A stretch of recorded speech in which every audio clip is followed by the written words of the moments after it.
जय हिंद, वंदे मातरम साथियों। मद्य से सिपाही की परीक्षा के लिए 14 मई के पैटर्न पर आधारित आज की इस वीडियो में जीके, जीएस, इंग्लिश और हिंदी व्याकरण के 100 महत्वपूर्ण प्रश्नों को कवर करेंगे जो आपके एग्जाम में पूछे जाने की काफ़ी ज़्यादा चांसेस है। तो आज का ये सेशन आप लोगों के लिए काफ़ी ज़्यादा इम्पोर्टेंट रहेगा, इसलिए आप सभी पूरा सेशन को ध्यानपूर्वक देखें। तो चलिए आप सभी जल्दी से लाइव में जुड़ जाइए। सभी को गुड इवनिंग, गुड इवनिंग। तो चलिए फर्स्ट क्वेश्चन आपके सामने है, किसके परिणाम स्वरूप 5वीं शताब्दी ईस्वी सन में गुप्त साम्राज्य का पतन हुआ था। और देखिए दोस्तों, अगर आपको इन सेट में किसी भी प्रश्न का आंसर पहले से पता है तो आप सभी को नीचे लाइव चैट में अपना अपना आंसर बताना है ताकि आप सभी का प्रॉपर तरीके से रिवीजन हो सके। तो यहाँ पे पहले प्रश्न का आंसर क्या होगा? ऑप्शन सी, हुन आक्रमण से। दोस्तों, हुन आक्रमण के परिणाम स्वरूप 5वीं शताब्दी ईस्वी सन में गुप्त साम्राज्य का पतन हुआ था। दूसरा प्रश्न है, प्रशासन के क्षेत्र में चोल राजवंश का मुख्य योगदान है। चलिए आप सभी दूसरे प्रश्न के लिए आंसर बताएंगे। प्रशासन के क्षेत्र में चोल राजवंश का मुख्य योगदान है, तो याद रखिएगा एक संगठित स्थानीय स्वशासन में। यहाँ पे डी ऑप्शन आपका सही जवाब है। आपसे पूछा जा सकता है चोल साम्राज्य की स्थापना किसने किया था? तो विजयालय ने। यहाँ पे लिख देते हैं विजयालय ने चोल साम्राज्य की स्थापना की थी। और चोलों की राजधानी कहाँ थी? तो तंजौर। तीसरा प्रश्न है, मुगल शासन में मनसबदारी प्रणाली का प्रवर्तन खालिस्तान द्वारा किया गया। वेरी इंपॉर्टेंट प्रश्न है, इसको याद कर लीजिए। चलिए आंसर बताएंगे। मुगल शासन में मनसबदारी प्रणाली का प्रवर्तन किसके द्वारा किया गया? तो यहाँ पे तीसरे प्रश्न का आंसर लागू किया था, ध्यान रखना है। और देखिए अकबर ने क्या क्या किया था? तो अकबर ने तीर्थ यात्रा कर समाप्त किया था। कब? तो 1563 ईस्वी में। और 1582 ईस्वी में अकबर ने दीन ए इलाही धर्म की स्थापना की थी। तो इन सभी प्रश्नों को ध्यान रखना है। मुगल काल में सर्वाधिक मनसबदार किसके शासन काल में थे? बिल्कुल 1 नंबर का प्रश्न है, फटाफट से आंसर बताएंगे। तो देखिए दोस्तों, मुगल काल में सर्वाधिक मनसबदार किसके शासन काल में थे? तो जो ही बच्चे ऑप्शन ए बता रहे हैं उनका बिल्कुल सही जवाब है औरंगजेब के शासन काल में। देखिए दोस्तों, औरंगजेब को जिंदा पीर के नाम से जाना जाता है। और देखिए औरंगजेब एकमात्र मुगल बादशाह था जिसने 2 बार अपना राज्याभिषेक करवाया था। और इसी ने 1679 ईस्वी में जजिया कर को पुनः लागू किया था। किसने? तो औरंगजेब ने। कब? तो 1679 में, याद रखेंगे। निम्न में से किस अंग्रेज व्यक्ति ने पहली बार श्रीमद् भागवत गीता का अनुवाद अंग्रेजी में किया था? तो ध्यान दीजिए, यहाँ पे 5वें प्रश्न का आंसर क्या होगा? Charles Wilkins. बी ऑप्शन जो ही बच्चे दिए हैं बिल्कुल सही जवाब है।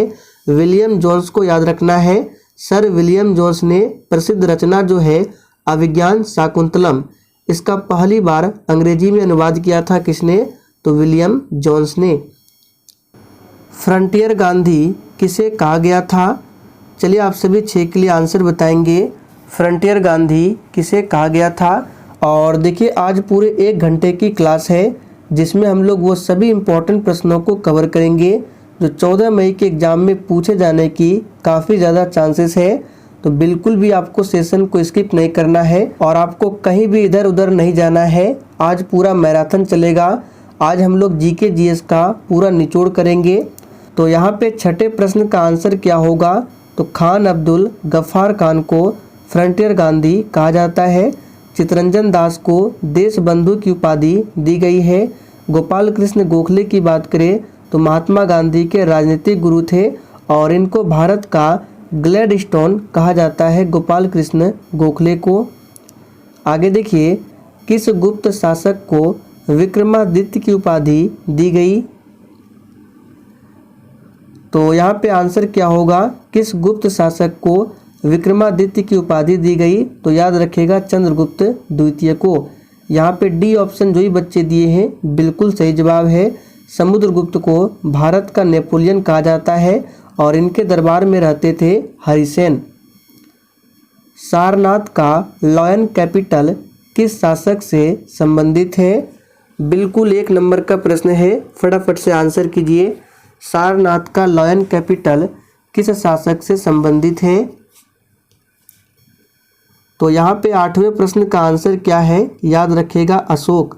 बी ऑप्शन जो ही बच्चे दिए हैं बिल्कुल सही जवाब है, अशोक से संबंधित है, याद रखना है। बिंबिसार की बात करें तो ये हर्यक वंश के संस्थापक थे। शिशुनाग की बात करें तो ये नाग वंश के संस्थापक थे, ध्यान रखना है। 1906 के कांग्रेस के वार्षिक अधिवेशन की अध्यक्षता किसने किया था? चलिए आप सभी 9 के लिए आंसर बताएंगे। और दोस्तों अगर आपको किसी भी प्रश्न में किसी भी प्रकार का थोड़ा भी डाउट हो तो आप लोग तुरंत कमेंट करके पूछिए, आपके कमेंट का रिप्लाई 100% दिया जाएगा। तो यहाँ पे इस प्रश्न का आंसर क्या होगा? दादा भाई नौरोजी। सी ऑप्शन जो ही बच्चे दिए हैं बिल्कुल सही जवाब है। और दादा भाई नौरोजी ने ही सबसे पहले भारत में राष्ट्रीय आय यानी प्रति व्यक्ति आय का अनुमान लगाया था। बाल गंगाधर तिलक, ध्यान रखना है, इनको भारतीय शांति का जनक किसने कहा था? वैलेंटाइन चिरोल ने। एलिफेंटा में चट्टान काटकर बनाए गए प्रसिद्ध मंदिर निम्न में से संबंधित है। चलिए 10 के लिए आंसर बताएंगे। तो देखिए एलिफेंटा में चट्टान काटकर बनवाए गए प्रसिद्ध मंदिर जो है राष्ट्रकूट से संबंधित है। तो सही जवाब है डी ऑप्शन, राष्ट्रकूट वंश से संबंधित है। अब देखिए राष्ट्रकूट वंश की स्थापना किसने किया था? तो दंती दुर्ग ने, याद रखना है, किसने किया था? दंती दुर्ग ने। और यहाँ पे देखिए चालुक्य है, तो चालुक्य वंश की स्थापना किसने किया था? पुलकेशिन प्रथम ने। चोल वंश की स्थापना किसने किया था? विजयालय ने। पल्लव वंश की स्थापना किसने किया था? तो याद रखिएगा सिंह विष्णु ने। सभी को ध्यान रखना है। और दोस्तों हम आपको जितने भी एक्स्ट्रा फैक्ट बताएंगे आपको ध्यानपूर्वक सुनना है, एग्जाम में प्रश्न बनेगा और साथ में आपका रिवीजन भी होगा। प्रायद्वीप भूमि का एक फैलाव होता है जो लगभग पूरी तरह से घिरा होता है। किससे घिरा होता है? सभी ऑप्शन को ध्यानपूर्वक पढ़िए। और देखिए इसका PDF आपको टेलीग्राम पर मिल जाएगा। टेलीग्राम का लिंक इसी वीडियो के नीचे डिस्क्रिप्शन बॉक्स में है। तो प्रायद्वीप भूमि का एक फैलाव होता है जो लगभग पूरी तरह से घिरा होता है, याद रखिएगा जल से। तो यहाँ पे ए ऑप्शन जो ही बच्चे दिए हैं बिल्कुल सही जवाब है। दक्षिणी ध्रुव पर पहुंचने वाला प्रथम व्यक्ति कौन है? चलिए आंसर बताएंगे फटाफट से। दक्षिणी ध्रुव और उत्तरी ध्रुव दोनों याद रखना है। तो हमने आपको पहले भी बताया था दक्षिणी ध्रुव पर पहुंचने वाला प्रथम व्यक्ति याद रखिएगा एमंडसेन। और उत्तरी ध्रुव पूछे तो रॉबर्ट पियरी। तो यहाँ पे आंसर क्या होगा? ऑप्शन बी याद रखना है। निम्नलिखित में से किस देश में यूफ्रेट्स व ट्रिगिस नदियाँ बहती हैं? तो देखिए यूफ्रेट्स व ट्रिगिस नदियाँ ये किस देश में बहती है? तो याद रखिएगा इराक में। यहाँ पे डी ऑप्शन आपका सही जवाब है, इराक में। विश्व की सबसे लंबी नदी पूछे तो नील नदी है, याद रखिएगा। और नील नदी का उद्गम कहाँ से है? तो विक्टोरिया झील से है। यूरोप महाद्वीप की सबसे लंबी नदी पूछा जाता है तो वोल्गा, यहाँ पे लिख देते हैं वोल्गा नदी, ये यूरोप महाद्वीप की सबसे लंबी नदी है, याद रखना है। और श्रीलंका की सबसे लंबी नदी कौन सी है? तो याद रखिएगा महावेली गंगा। इन सभी प्रश्नों को ध्यान रखना है, पूछा जाता है एग्जाम में।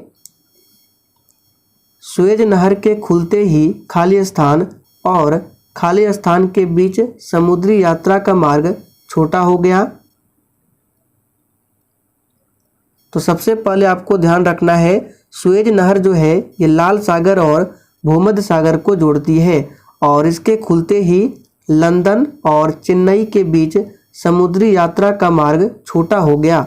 तो यहाँ पे सही जवाब है डी ऑप्शन, याद रखना है। फॉरेस्ट रिसर्च सेंटर का मुख्यालय कहाँ पर है? चलिए 15 के लिए आंसर बताएंगे। और देखिए जितने भी स्टूडेंट चैनल पर पहली बार आए हैं उनको थोड़ा सा क्लास टाइमिंग के बारे में बता देते हैं।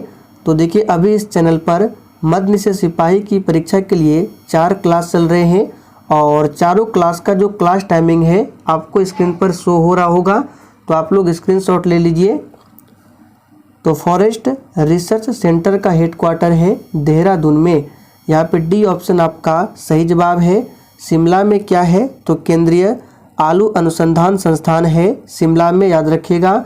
और एक पूछा जाता है भारतीय मौसम विज्ञान वेधशाला जो कि नई दिल्ली में है।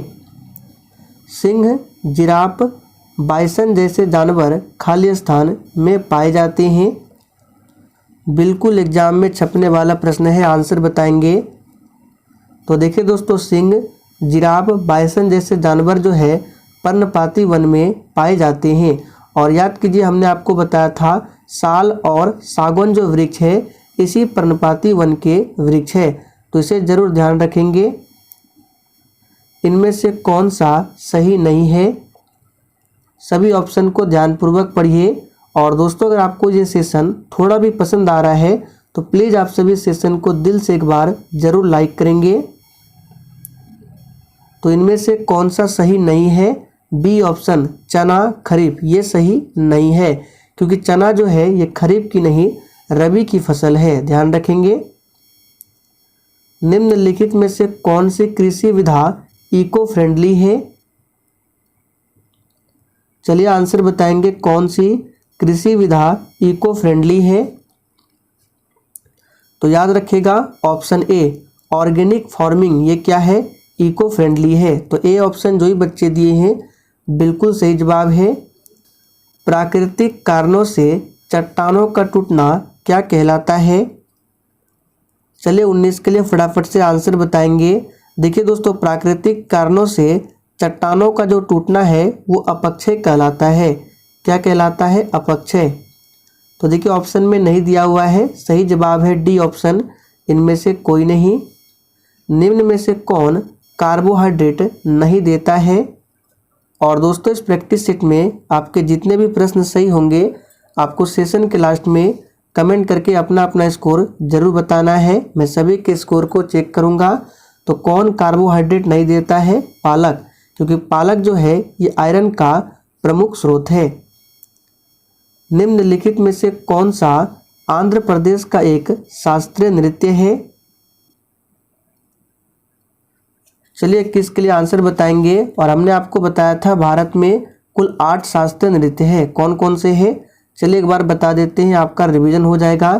तो भरतनाट्यम जो कि तमिलनाडु का है, दूसरा है कथक उत्तर प्रदेश का है, तीसरा है कथकली केरल का है, चौथा है कुचिपुड़ी आंध्र प्रदेश, पांचवा मणिपुरी मणिपुर का, छठा ओडिसी ओडिशा का, सातवां है सत्रिया असम का और आठवां है मोहिनी अट्टम केरल का। याद रखेंगे ये 8 शास्त्रीय नृत्य है। तो यहाँ पे आंध्र प्रदेश का कौन सा हो जाएगा, याद रखिएगा कुचिपुड़ी। डी ऑप्शन जो ही बच्चे दिए हैं बिल्कुल सही जवाब है। अनोखी वनस्पति और जीव जंतुओं का घर के रूप में प्रसिद्ध विश्व की सबसे बड़ी नदी योजना अमेजन निम्नलिखित किस देश में अवस्थित है। आपको बताना है अमेजन जो है ये किस देश में अवस्थित है। यहाँ पे आपको ऑप्शन के अकॉर्डिंग आंसर करना है।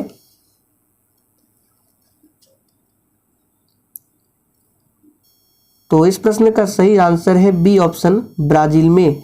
बी ऑप्शन जो ही बच्चे दिए हैं उनका बिल्कुल सही जवाब है। ब्राज़ील के साथ French, Bolivia, Peru, Ecuador, Colombia, Venezuela जैसे देशों में अमेजन नदी प्रवाहित होती है।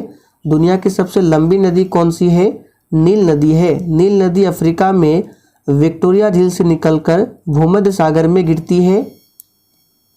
नाटो का मुख्यालय कहाँ पर है। आपके एग्जाम में नाटो का फुल फॉर्म भी पूछा जाता है, तो इसका हिंदी में फुल फॉर्म होता है उत्तरी अटलांटिक संधि संगठन, इंग्लिश में नॉर्थ अटलांटिक ट्रीटी ऑर्गेनाइजेशन। तो यहाँ पे 23 का आंसर क्या हो जाएगा, इसका हेड क्वार्टर है ब्रुसेल्स में। तो ए ऑप्शन जो ही बच्चे बता रहे हैं बिल्कुल सही जवाब है। नाटो की स्थापना कब होती है, 4 अप्रैल 1949 को, याद रखेंगे। लंदन में किसका हेडक्वार्टर है? तो याद रखिएगा लंदन में है एमनेस्टी इंटरनेशनल का।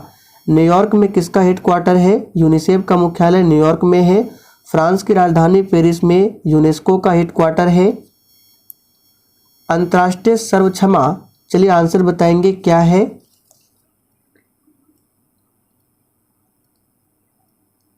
तो यहाँ पे 24 का आंसर है अंतर्राष्ट्रीय सर्व क्षमा एक मानव अधिकार समूह है। तो ए ऑप्शन आपका सही जवाब है। विश्व स्वास्थ्य संगठन यानी WHO के अनुसार आज अधिकांश संख्या में लोगों की मृत्यु किस रोग से होती है? देखिए WHO की बात करें तो इसकी स्थापना हुई थी 7 अप्रैल 1948 को, और इसीलिए प्रत्येक वर्ष 7 अप्रैल को क्या मनाया जाता है? विश्व स्वास्थ्य दिवस। इसका हेडक्वार्टर स्विट्जरलैंड के जेनेवा में है। तो यहाँ पे आंसर क्या हो जाएगा? तपेदिक। याद रखिएगा WHO के अनुसार आज अधिकांश संख्या में लोगों की मृत्यु जो है याद रखिएगा तपेदिक से होती है। आर्किड भारत के कौन कौन से भाग में उगाई जाती है?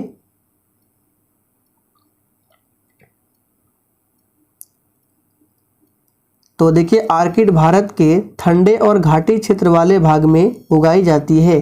तो सही जवाब है डी ऑप्शन। सत्यजीत राय फिल्म से उसी प्रकार संबंधित है जिस प्रकार पिकासो संबंधित है। यहाँ पे देखिए प्रश्न घुमा के पूछा गया है, सिर्फ आपको बताना है पिकासो किससे संबंधित है। हमने आपको पिकासो के बारे में बताया था, पूरा नाम है पाब्लो पिकासो। ये स्पेन के महान चित्रकार थे और इनका संबंध किससे है? तो याद रखिएगा चित्रकारी से। डी ऑप्शन जो ही बच्चे दिए हैं बिल्कुल सही जवाब है। और सत्यजीत राय की बात करें तो इनको 1984 में याद रखिएगा पूछा जाता है, 1984 में दादा साहेब फाल्के पुरस्कार से सम्मानित किया गया था। धारावाहक तार कैसा होता है? बहुत ही शानदार लेवल का प्रश्न है, आंसर बताइए। तो देखिए धारावाहक तार कैसा होता है? सही जवाब है न्यूट्रल होता है, याद रखना है। विश्व जल दिवस कब मनाया जाता है? देखिए विश्व जल दिवस, विश्व पृथ्वी दिवस दोनों याद रखना है। तो विश्व जल दिवस मनाया जाता है प्रत्येक वर्ष 22 मार्च को, याद रखेंगे। और विश्व पृथ्वी दिवस मनाया जाता है 22 अप्रैल को, ध्यान रखेंगे। और भी आपको याद रखना है, दिवस से संबंधित आपके एग्जाम में एक प्रश्न जरूर पूछे जाएंगे, जैसे कि विश्व उपभोक्ता अधिकार दिवस, काफ़ी ज़्यादा इम्पोर्टेंट है, याद कर लीजिए 15 मार्च। जितने भी दिवस से संबंधित हम आपको प्रश्न बताएंगे आपको रट लेना है। तो विश्व उपभोक्ता अधिकार दिवस 15 मार्च, विश्व रंगमंच दिवस पूछा जा सकता है तो 27 मार्च, और विश्व यक्षमा दिवस याद रखिएगा 24 मार्च, और विश्व जैव विविधता दिवस हमने आपको पहले भी बताया था 22 मई को। आगे देखिए योग दर्शन किससे संबंधित है? बहुत ही सिंपल प्रश्न है, योग दर्शन किससे संबंधित है? तो याद रखिएगा ये पतंजलि से संबंधित है। सी ऑप्शन जो ही बच्चे दिए हैं बिल्कुल सही जवाब है। न्याय दर्शन से कौन संबंधित है? तो गौतम ऋषि न्याय दर्शन के प्रवर्तक थे, याद रखिएगा पूछा जाता है एग्जाम में। निम्न में किस स्थान पर बायोगैस प्लांट कार्यरत है? तो यहाँ पे आपको ऑप्शन के अकॉर्डिंग आंसर बताना है। तो सही जवाब यहाँ पे क्या होगा? कोयम्बटूर, उदयपुर, पूसा, इन सभी जगह में डी ऑप्शन आपका सही जवाब है। कृषि पर अधिक जनसंख्या की निर्भरता किस प्रकार की अर्थव्यवस्था के लक्षण है? चलिए 32 के लिए आंसर कीजिए। कृषि पर अधिक जनसंख्या की निर्भरता किस प्रकार की अर्थव्यवस्था के लक्षण है? तो यहाँ पे सही जवाब है अल्प विकसित अर्थव्यवस्था का। ए ऑप्शन आपका सही जवाब है। गिफिन वस्तुओं की श्रेणी में आते हैं। ये इकोनॉमिक्स के प्रश्न है, इसको याद कर लीजिए, इंपॉर्टेंट प्रश्न है। गिफिन वस्तुओं की श्रेणी में घटिया माल आते हैं, सही जवाब है डी ऑप्शन। निम्नलिखित में से क्या द्वितीयक संचय यूनिट नहीं है?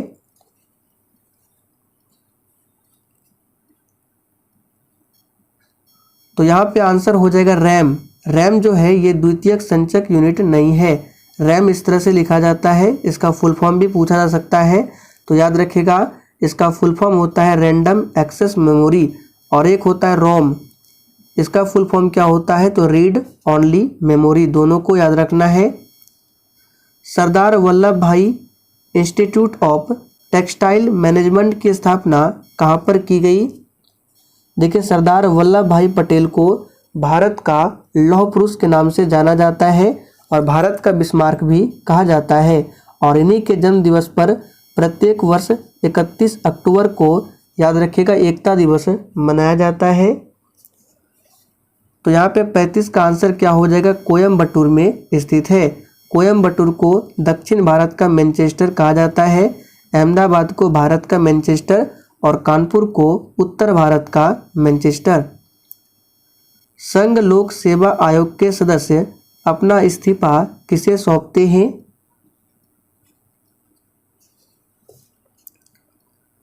तो बहुत ही आसान प्रश्न है। संघ लोक सेवा आयोग के सदस्य अपना इस्तीफा जो है राष्ट्रपति को सौंपते हैं। यहाँ पे ए ऑप्शन आपका सही जवाब है, राष्ट्रपति। महिलाओं के लिए राज्यसभा में पारित आरक्षण विधेयक जिसमें 33% आरक्षण का प्रावधान किया गया है, इसका संबंध किससे है? देख सकते हैं बिल्कुल 1 नंबर का प्रश्न है। चलिए 37 के लिए आंसर बताएंगे। तो देखिए, महिलाओं के लिए राज्यसभा में पारित आरक्षण विधेयक जो है जिसमें 33% आरक्षण का प्रावधान किया गया है, इसका संबंध है संसद एवं विधानसभा दोनों से। तो आंसर क्या होगा, बी ऑप्शन। ब्रिटिश संसद के लिए चुनाव जीतने वाले प्रथम भारतीय कौन थे? तो दोस्तों, ब्रिटिश संसद के लिए चुनाव जीतने वाले प्रथम भारतीय कौन थे? तो यहाँ पे जो ही बच्चे ऑप्शन सी बता रहे हैं, बिल्कुल सही जवाब है दादा भाई नौरोजी। निर्णायक मत है, सभी ऑप्शन को ध्यानपूर्वक पढ़िए। निर्णायक मत है। तो 39 का आंसर क्या हो जाएगा, जब दोनों पक्ष सहबद्ध यानी टाइड हो तो निर्णायक मत कहते हैं उसी को। तो सही जवाब है डी ऑप्शन, याद रखिएगा। राज्य का समूचा प्रशासन किसके नाम से चलाया जाता है? चलिए 40 के लिए आंसर बताएंगे। और आज से पहले मध्य से सिपाही की परीक्षा के लिए जितने भी क्लास कराए गए हैं, सभी क्लास को प्लेलिस्ट में ऐड कर दिया गया है। लगभग 3 से 4 प्लेलिस्ट होगा और सभी प्लेलिस्ट का लिंक आपको यहाँ ऊपर शो हो रहा होगा, तो आप लोग क्लिक करके देख सकते हैं। तो राज्य का समूचा प्रशासन किसके नाम से चलाया जाता है? तो याद रखिएगा राज्यपाल के नाम से। बी ऑप्शन आपका सही जवाब है। राज्यपाल की नियुक्ति राष्ट्रपति द्वारा की जाती है अनुच्छेद 155 के अनुसार। राज्यपाल बनने के लिए उम्र सीमा 35 वर्ष, राष्ट्रपति के लिए भी 35 वर्ष है। मानव शरीर में सबसे प्रचुर मात्रा में पाया जाने वाला तत्व कौन सा है? तो दोस्तों, मानव शरीर में सबसे प्रचुर मात्रा में पाया जाने वाला तत्व है, याद रखिएगा, ऑक्सीजन। हमने आपको पहले भी बताया था। आगे देखिए, ऊनी कपड़े सूती वस्त्रों की अपेक्षा गर्म होते हैं क्योंकि वे, सभी ऑप्शन को ध्यानपूर्वक पढ़िए। तो देखिए, ऊनी कपड़े सूती वस्त्रों की अपेक्षा गर्म होते हैं क्योंकि ताप के वे अच्छे रोधक होते हैं, इसलिए। तो यहाँ पे सही जवाब है बी ऑप्शन। 2 समांतर दर्पणों के बीच कितने प्रतिबिंब देखे जा सकते हैं? चलिए 43 के लिए आंसर बताएंगे।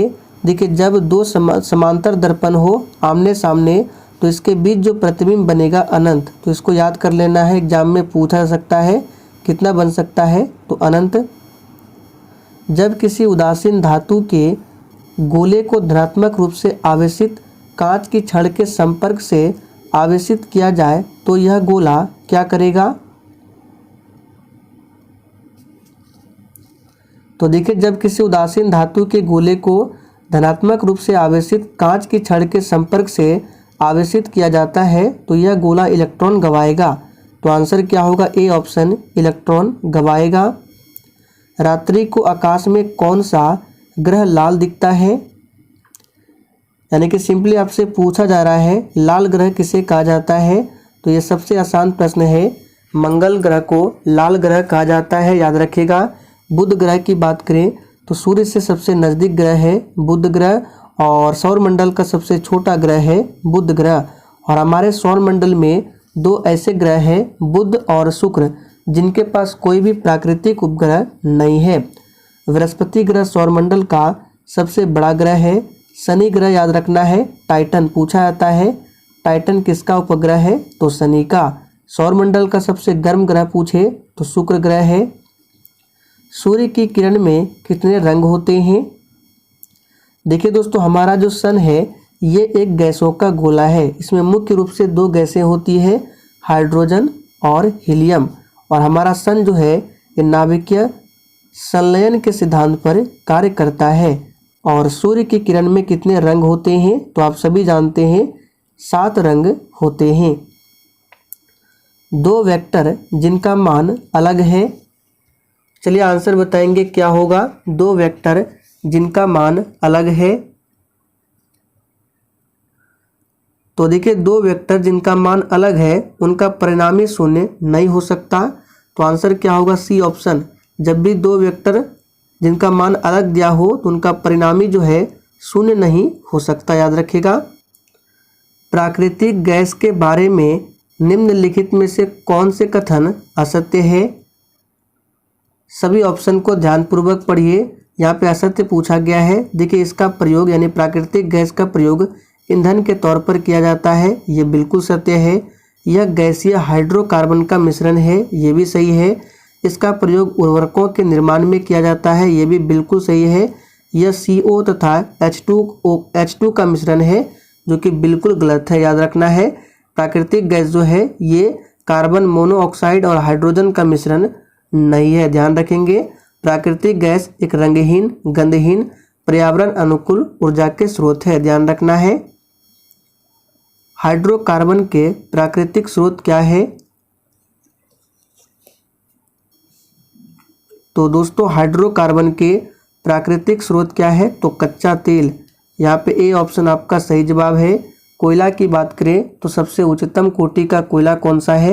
एंथ्राक्साइड, याद रखेंगे। और सबसे लो क्वालिटी का कोयला है पीट। कौन सी धातु अन्य धातुओं के साथ मिलकर पारद बनाती है? वेरी वेरी इंपॉर्टेंट प्रश्न है, चलिए आंसर कीजिए। और जिसने अभी तक सेशन को लाइक नहीं किया है प्लीज़ आप सभी सेशन को लाइक करें और सेशन को जितना हो सके अधिक से अधिक शेयर करें। तो यहाँ पे सही जवाब क्या होगा? पारा अन्य धातुओं के साथ मिलकर पारद, जिसे अमलगम भी कहा जाता है, तो अमलगम बनाती है। तो यहाँ पे आंसर क्या हो जाएगा? 51 का, याद रखिएगा बी ऑप्शन। यहाँ पे पारद होगा, पारा नहीं।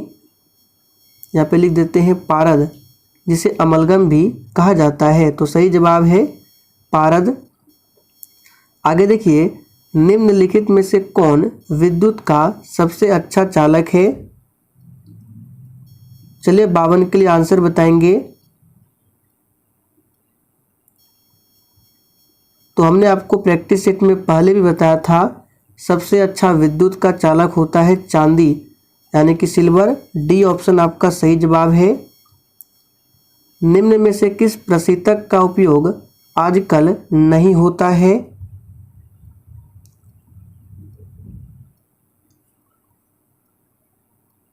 तो देखिए कार्बन डाइऑक्साइड प्रशीतक का उपयोग आजकल नहीं किया जाता है। तो सही जवाब है सी ऑप्शन, याद रखिएगा। किसमें भरपूर लौह तत्व पाया जाता है?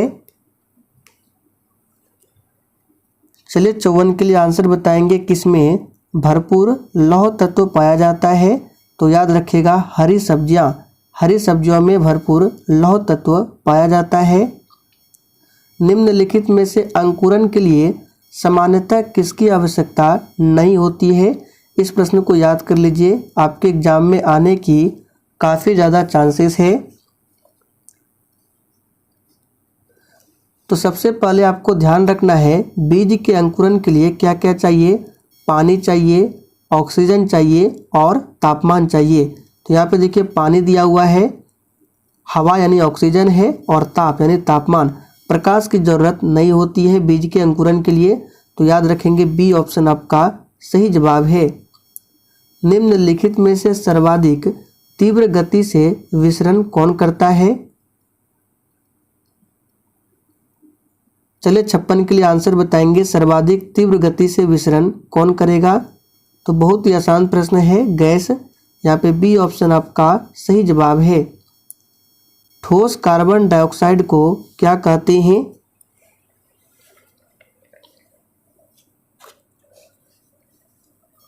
तो यहाँ पे जो ही बच्चे ऑप्शन बी बता रहे हैं बिल्कुल सही जवाब है।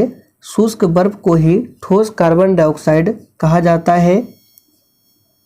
आँख के मायोपिक दृष्टि यानी कि अल्प दृष्टि में क्या होती है?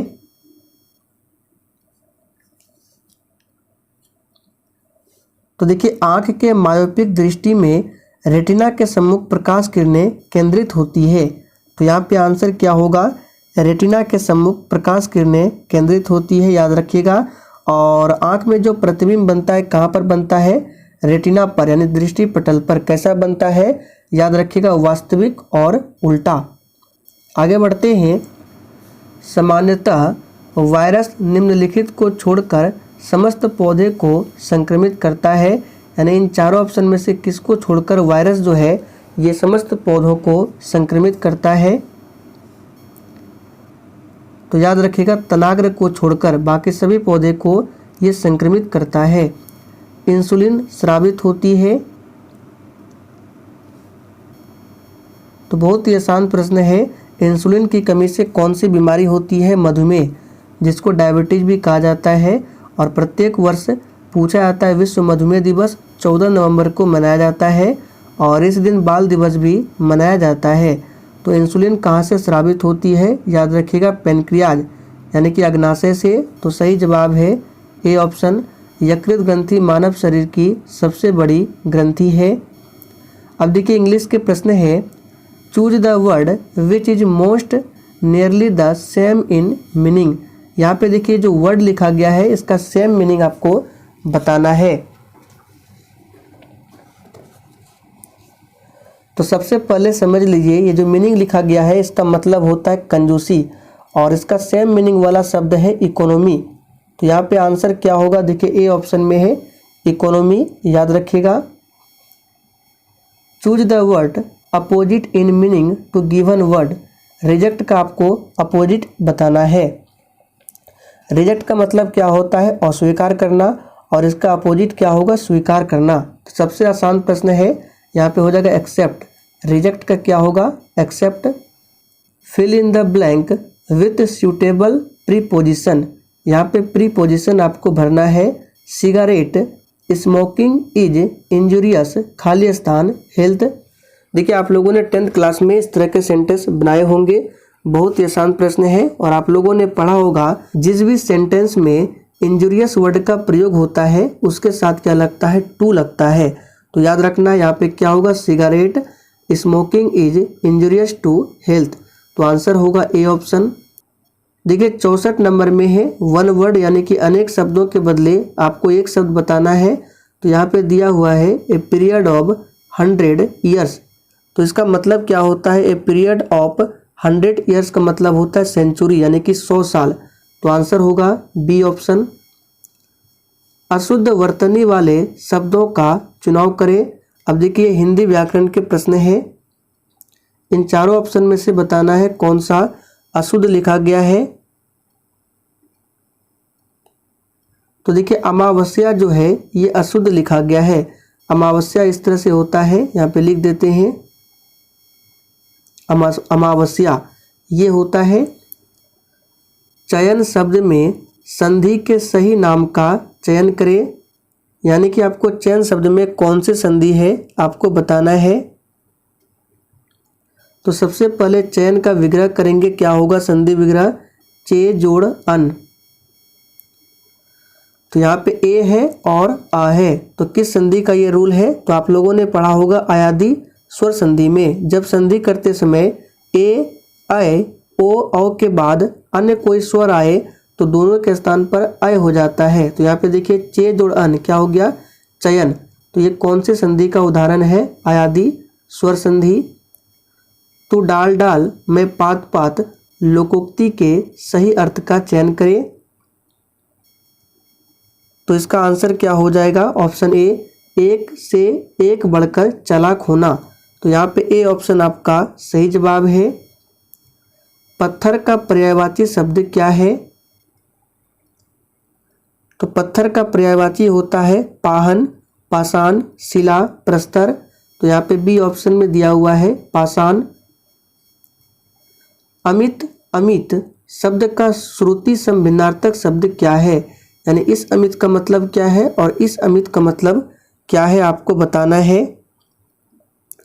तो देखिए इस अमित का मतलब होता है अत्यधिक और इस अमित का मतलब होता है शत्रु।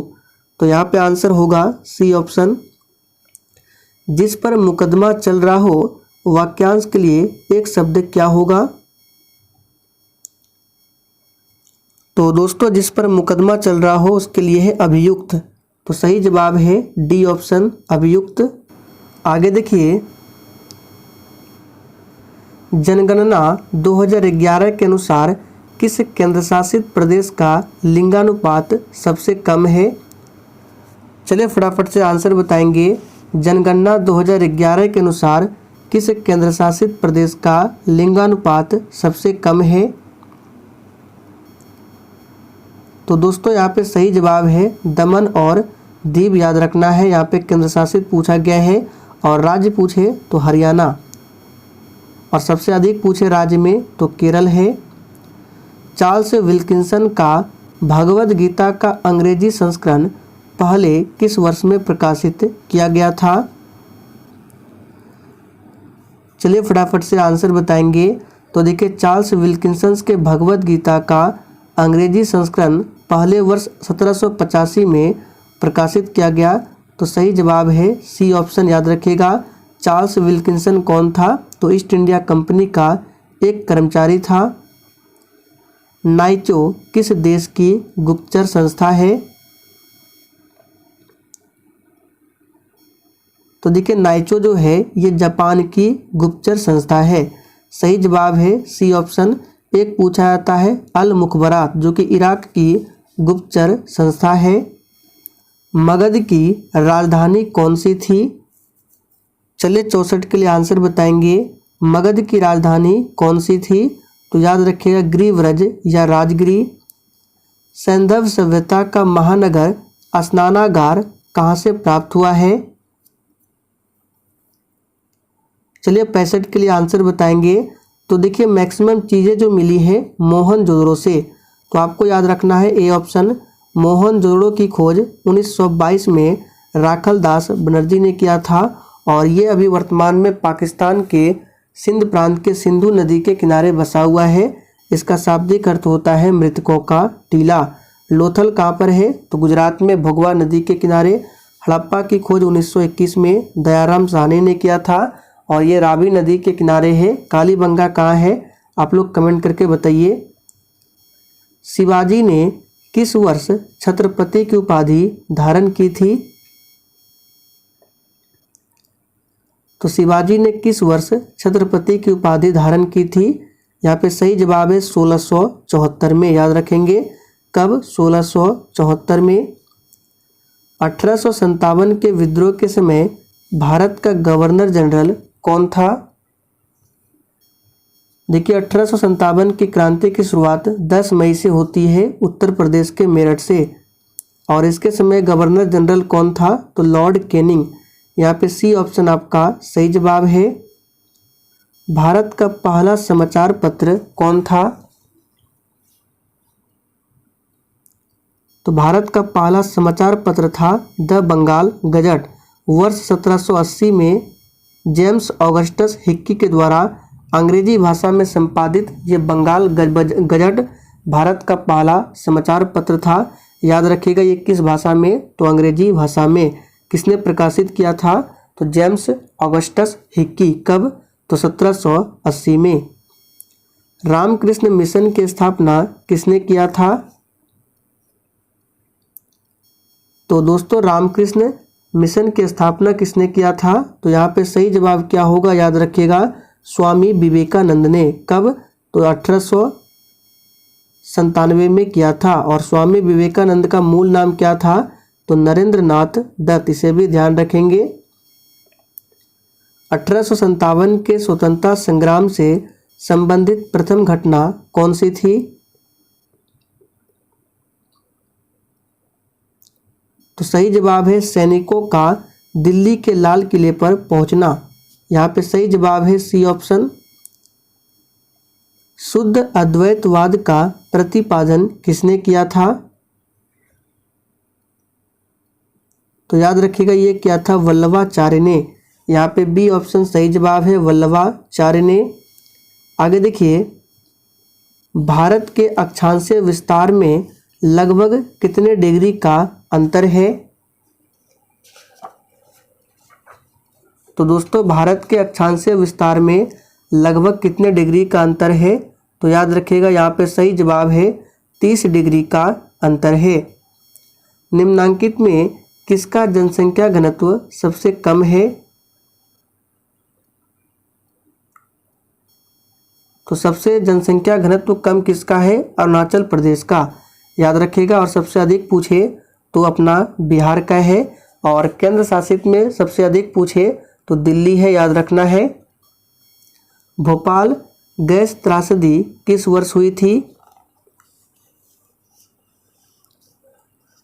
तो देखिए, भोपाल गैस त्रासदी में किस गैस का रिसाव हुआ था? मिथाइल आइसोसाइनाइड, और ये हुआ था 1984 में।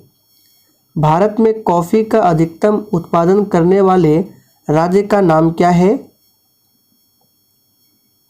तो कॉफ़ी का सबसे अधिक उत्पादन होता है कर्नाटक में। कहवा का अधिकतम उत्पादन होता है किस देश में? ब्राज़ील में, इसलिए ब्राज़ील को कहवा का पात्र भी कहा जाता है। वायुमंडल में उपस्थित कौन सी गैस परावैंगनिक किरणों को अवशोषित करती है? तो ये है, याद रखिएगा, कौन सी गैस? तो यहाँ पे आंसर है सी ऑप्शन, ओजोन। वायुमंडल में उपस्थित ओजोन जो है परावैंगनिक किरणों को अवशोषित करती है। ओजोन लेयर समताप मंडल में पाया जाता है। माउंट एवरेस्ट की चोटी पर पहुंचने वाली पहली महिला कौन थी? तो यहाँ से 2 से 3 प्रश्न बनते हैं, सभी को ध्यान रखना है। माउंट एवरेस्ट की चोटी पर पहुंचने वाली पहली महिला जुंको तेवई, याद रखिएगा। और माउंट एवरेस्ट पर चढ़ने वाली भारत की प्रथम महिला पूछे तो बछेंद्री पाल, याद रखिएगा, कौन? बछेंद्री पाल। और माउंट एवरेस्ट पर चढ़ने वाली प्रथम 2 बार महिला कौन थी? तो संतोष यादव, सभी को ध्यान रखना है। भारत में अधिकतम कृषि योग्य घेरने वाली फसल कौन सी है? तो ये है चावल। ए ऑप्शन आपका सही जवाब है, चावल।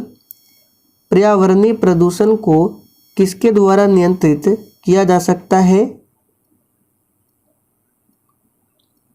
तो पर्यावरणीय प्रदूषण को परमाणु विस्फोटों को रोककर, विद्युत वाहन विनिर्मित करके, गंदे पानी का उपचार करके, यानी कि सही जवाब है डी ऑप्शन। भारत सरकार ने भारत रत्न तथा पद्मश्री की उपाधियां संविधान के किस अनुच्छेद के अंतर्गत प्रारंभ की?